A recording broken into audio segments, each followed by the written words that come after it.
সবাই কেমন আছেন? আলহামদুলিল্লাহ আমি ভালো আছি। আজ আপনাদের সামনে নতুন কিছু নিয়ে আসলাম, কারো কাছে নতুন আবার কারো কাছে পুরাতন। অনেকেই রয়েছেন পুরাতন যারা শিখতে পারেন নাই। কি সেটা? আয়াতুল কুরসি।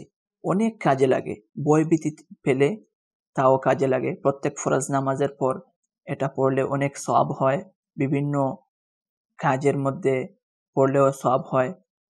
তাই আয়াতুল কুরসিটি অতি সহজেই আমরা শিখে নেই, তাতে আমাদেরই লাভ হবে।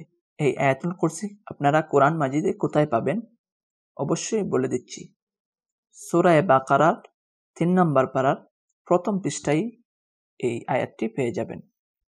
আউযু বিল্লাহি মিনাশ শাইতানির রাজীম।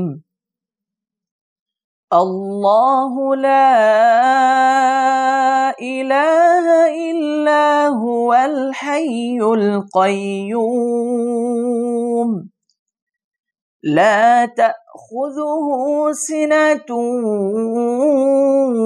ওয়ালা নাওম লাহু মা ফিস সামাওয়াতি ওয়া মা ফিল আরদ من ذا الذي يشفع عنده إلا بإذنه يعلم ما بين أيديهم وما خلفهم ولا يحيطون بشيء من علمه إلا بما شاء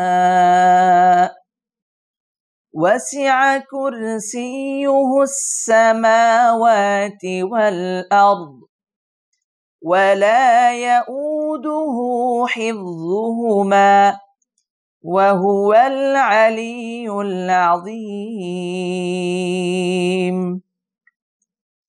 الله لا إله إلا هو الحي القيوم লা ইলাহা এই জায়গায় একটি চিকন চিহ্ন সবাই দেখতে পাচ্ছেন, এটাকে মধ্যে মুনফাসিল বলে।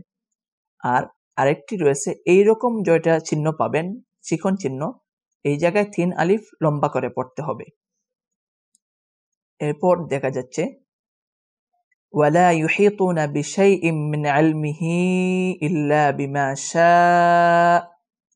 শা এই জায়গায় একটি মোটা চিহ্ন রয়েছে, এই চিহ্নকে বলে মধ্যে মুত্তাসিল।